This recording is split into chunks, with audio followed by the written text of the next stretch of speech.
A new school year is here, but some students still don't have all their shots.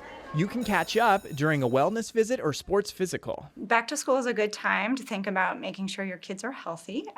The big goal is making sure that we reduce the number of days of missed school visits. And the fall is a time when cough and cold season starts up. So it's a great time to make an appointment and check up with your doctor.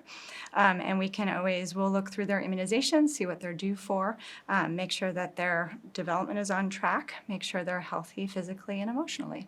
Vaccination rates in the schools were about 91% last year, so kind of closer to pre-pandemic levels.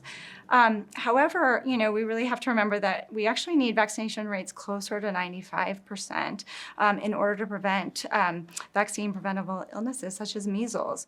Immunizations can happen at any visit.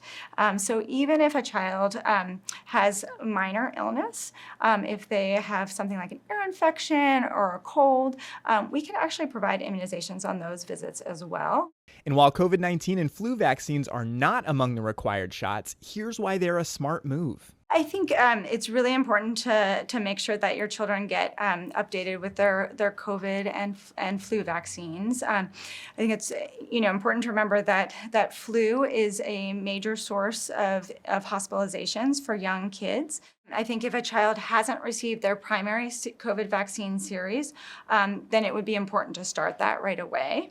And then if they are a higher risk kid and they haven't received their booster, which is it's a bivalent vaccine, so it includes 2 strains of COVID, then it would be important to get that actually now. Those kids who are up on those vaccines can wait for the fall to get the next COVID vaccine. We can give it along with the routine vaccinations. There's no reason why we need to separate. I know initially when we were providing the COVID vaccine, we couldn't give it at the same time, but they can get it along with their routine vaccination. So just actually ask your provider about it.